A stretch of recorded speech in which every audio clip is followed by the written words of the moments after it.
say? What does it say, the phrase in the box say? The higher the interest rate, the lower the present value. The higher the interest rate, the lower the present value. So do we want to try an interest rate higher than 10% or lower than 10%? Higher, because we want the present value to get smaller, so this number becomes 0. Does it make sense? Does this make sense? So let's just kind of work our way through. It's not going to take us very long. So we can try, Whitney actually suggested 12%, and we can try 13% as well. Let's see what happens, okay? So we're going to take 25,000. Each of these involves $25,000, $25,000, and then we just need those factors. 11% for an annuity for 3 years. Rubina, 11% annuity, 3 years. What's our factor? Tony, you can do 12%. Give me the factor. And Davis, 13% factor. Rubina?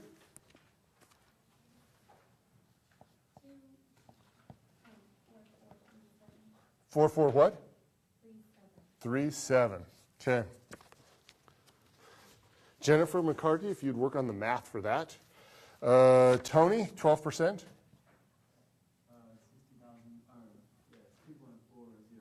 How much? 2.4018. 2.4018. Davis. 2.3612. Okay. And then Jennifer's going to give 11%. Brandon, can you do 12%? And good heavens, there's a lot of people. Scott, 13%. Jennifer? 1,092. How much? 25,000 times 2.4437? Maybe not. It's going to be something close to 60,000. Brandon, do you have 12%?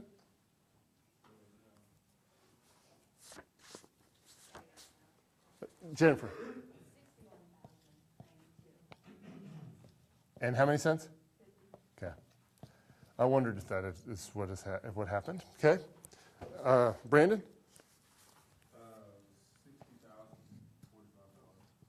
$60,045.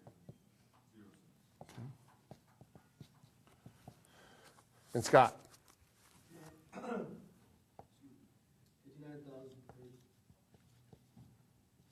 How many pennies? 0. Okay. Which one of those is closest to $60,000? 12%. Okay. So what is the internal rate of return for this project? 12%. So that is the answer. 12% is the internal rate of return for this project because, it yields a net present value of almost 0. There is actually a way to mathematically get it precisely what it is, but we'll say I'll let you learn that some other semester in some other class.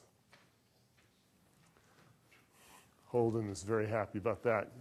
Sweet, I think is what I just read his lips as saying. Questions, comments, concerns, random thoughts? Please. If it's the internal rate of return, we always use the annuity table then? Yes. Because you're still using the same process. You're calculating present value, calculating net present value, and trying to get a net present value of 0. And so internal rate of return is just the rate of return, the interest rate, if you will, that will yield that. Yes. Questions, comments, concerns, random thoughts? Gets a little easier after this. So far, so good? Scott, you going to make it? He is yawning, getting ready for, turkey, don't have turkey, it's really going to put you to sleep. Fowl is supposed to have something in it that really puts you to sleep. So what was the internal rate of return for this problem, Ashley? 12%. 12% it was. Very good. Let us go to Stuffing Company C as in Charlie. I just had my brain, I just was thinking Thanksgiving when I created these problem names. Now, I need to give you a formula, and actually, you all can take just a short break. Don't go to sleep on me. as I erase the board.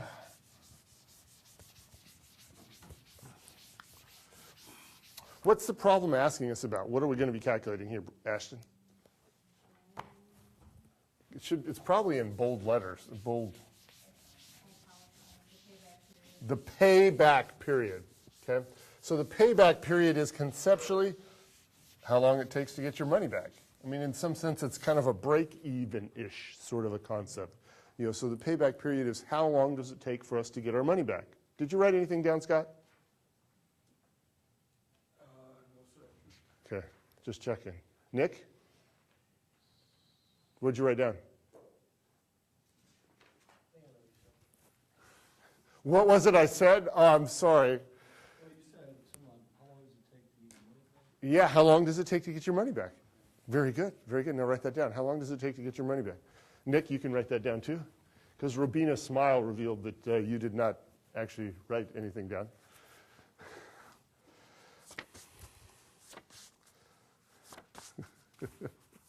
Guilty as charged. Poor Nick. Payback period. And I'm also going to give you a formula. Payback period equals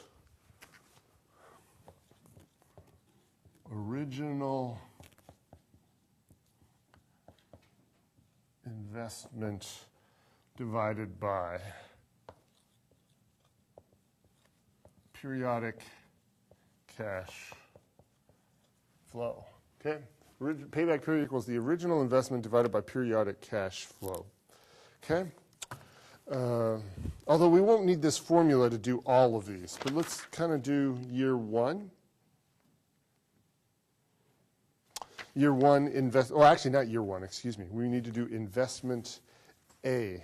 Katie, investment A. Notice that Stuff and Company is 3 different projects that will all require an additional investment of $100,000. So Katie, how long will it take us how many years will it take to get that money back for investment A? 2 years. 2 years. Exactly right. 2 years. So we don't need the formula there. We don't need the formula. We can just kind of add through the years until we get our money back. See how easy that was, Sarah? Wasn't that easy? I thought so. Ekta, did you think that was easy? No? Do you see how she got 100,000? How she got the answer? If you look, how much money did they invest? Do you see that, Ekta? $100,000. And so if you look at investment A, year one, how much did they get back? $20,000. Year two, how much did they get back? How much do those two numbers add up to? We got our money back. So that it took us 2 years. We got our money back. Just took us 2 years. Chris, you good? Okay. Brittany, how about year two? Or not year two. I don't know why I'm stuck on that. Investment B. Investment B, how long will it take us to get our money back? 2 years, the same 2-year period. Which of those 2 investments would you prefer, Chance? I mean, if you were which one of those 2 looks better? I mean, the payback period is the same, right? 2 years for both. Which one's better, though? It'd be B. B, why? Because you get most of your money back on year one. Yeah, you get more money back sooner on investment B rather than C, okay? Very good. So now Holden, for investment C, we need to use the formula on the board. Do you have a calculator?